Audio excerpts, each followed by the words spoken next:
berada di dalam kubangan sengketa konflik pertanahan dan menjadi korban dari praktik mafia tanah merupakan mimpi buruk bagi rakyat. Adanya tumpang tindih, penguasaan atau perampasan tanah secara ilegal dapat memicu terjadinya konflik atau sengketa pertanahan yang menimbulkan banyak sekali kerugian, seperti permasalahan hukum yang tak berkesudahan, terhambatnya pembangunan, keadilan masyarakat tercederai, hingga berkurangnya kepercayaan masyarakat terhadap negara. Karena itulah, Presiden mengamanatkan kepada Menteri ATR Kepala BPN dan Wakil Menteri ATR Wakil Kepala BPN untuk melakukan percepatan penyelesaian sengketa konflik pertanahan dan pemberantasan mafia tanah. Kolaborasi 4 pilar menjadi kunci dalam menyelesaikan persoalan pertanahan. Alhamdulillah, berkat sinergi yang baik dengan semua pihak, sengketa dan konflik pertanahan yang telah berlangsung selama puluhan tahun, satu persatu dapat kita urai. Seperti masalah suku anak dalam, SAD 113 di Provinsi Jambi yang berkonflik dengan sebuah perusahaan selama 35 tahun lamanya. Akhirnya kita dapat memberi kepastian hukum.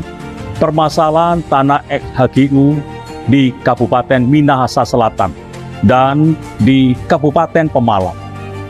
Penyelesaian konflik ini masuk dalam lokasi prioritas reforma agraria dan telah diselesaikan melalui redistribusi tanah. Penyelesaian konflik pertanahan di Desa Tambak Sari, Kabupaten Pasuruan, yang juga sudah berlangsung selama hampir 100 tahun, dan sudah diserahkan sertifikatnya. Selesai semuanya.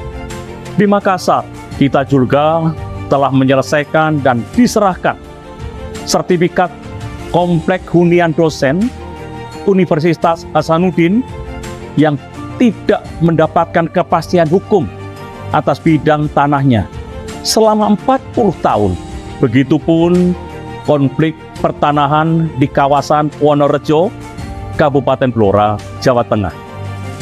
Juga telah diserahkan sertifikatnya oleh Bapak Presiden, di mana masyarakat telah menempati areal tersebut sejak zaman penjajahan Jepang.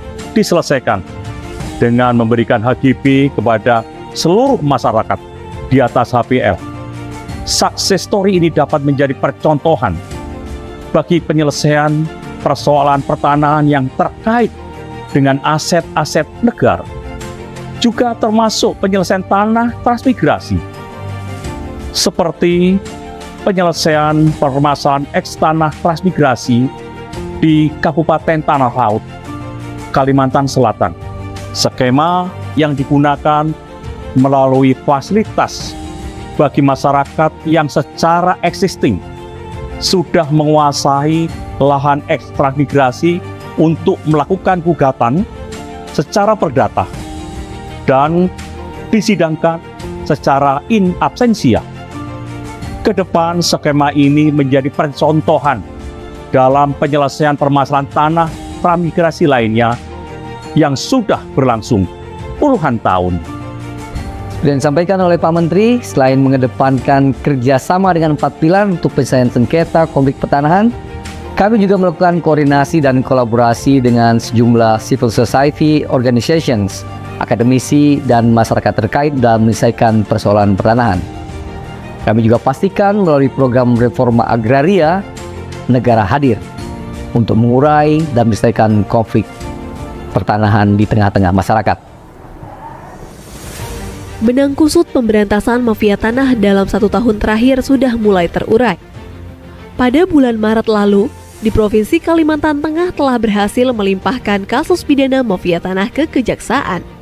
Tentu kasus Kalimantan Tengah bukan satu-satunya, tetapi kasus lain di 39 tempat juga telah dilimpahkan ke Kejaksaan, seperti di DKI Jakarta, Jawa Timur, Sulawesi Selatan, Banten, serta provinsi yang lain. Selama tahun 2022 hingga awal tahun 2023, upaya pemberantasan mafia tanah oleh Kementerian ATR BPN telah menyelamatkan tanah seluas 6,7 juta meter persegi, yang nilainya setara dengan kurang lebih 1,08 triliun rupiah. Keberadaan mafia tanah memang sangat meresahkan bagi masyarakat. Kami pun tidak tinggal diam. Kementerian ATR BPN terus berupaya untuk menutup ruang gerak bagi mafia tanah melalui perbaikan pelayanan pertanahan secara elektronik. Saat ini sudah ada 4 layanan elektronik di kantor-kantor pertanahan yang dapat dinikmati oleh masyarakat.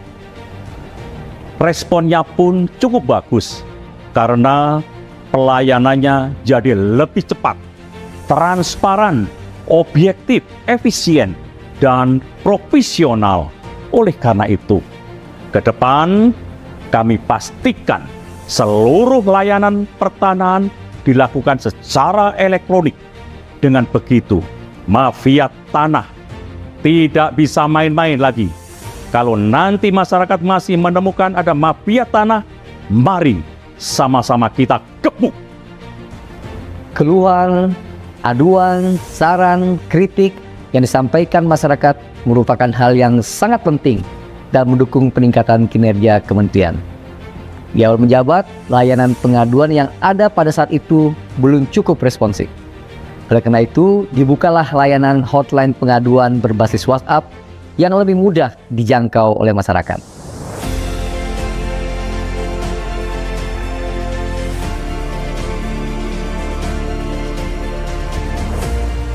Sejak diluncurkan pada Juli 2022 hingga Juni 2023, terbukti hotline pengaduan ini telah menyelesaikan 98,9% dari total 74.564 pengaduan. Saat ini, hotline pengaduan telah terintegrasi dengan 33 kantor wilayah BPN di seluruh Indonesia. Kedepannya, layanan ini akan terintegrasi dengan kantor pertanahan di seluruh Indonesia pada tahun 2024. Kementerian ATR BPN juga telah menerima pengaduan kasus pertanahan baik sengketa, konflik, dan perkara yang diadukan oleh berbagai elemen, baik masyarakat, kelompok masyarakat, badan hukum, instansi pemerintah, pemerintah daerah, dan BUMN/BUMD, baik terhadap objek yang berbeda maupun objek yang sama. Kami pun terus berupaya melakukan penyelesaian kasus pertanahan, mulai dari mediasi, administrasi, hingga melalui skema pengadilan untuk mendapat win-win solution antar berbagai pihak.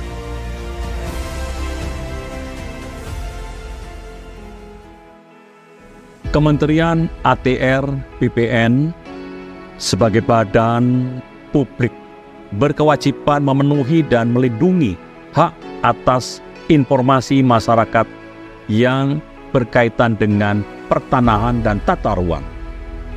Memiliki komitmen untuk memberikan informasi yang transparan, tepat, akurat, cepat, dan mudah diakses oleh masyarakat, serta sejalan dengan nilai-nilai Kementerian ATR BPN, yaitu melayani, profesional, dan terpercaya.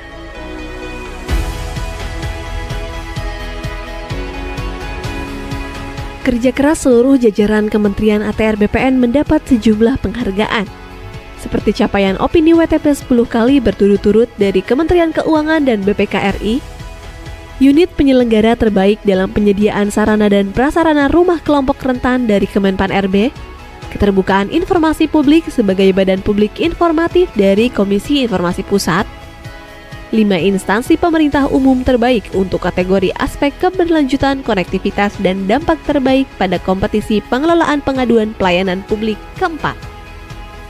Dari segi penggunaan tanda tangan elektronik, berdasarkan penilaian dari Badan Cyber dan Sandi Negara atau BSSN, Kementerian ATR BPN merupakan kementerian kedua dengan jumlah tanda tangan elektronik terbanyak tahun 2022. Tanda tangan elektronik bukan hanya memudahkan dan mendukung efisiensi, tapi juga menghadirkan kepastian hukum yang setara dengan tanda tangan basah. Upaya peningkatan kualitas pelayanan publik yang dilakukan oleh Kementerian ATR BPN juga mendapat apresiasi dari Kemenpan RB yang menyatakan bahwa sistem pemerintahan berbasis elektronik Kementerian ATR BPN berpredikat sangat baik dengan nilai 3,55. 1 tahun bekerja untuk rakyat, untuk Indonesia.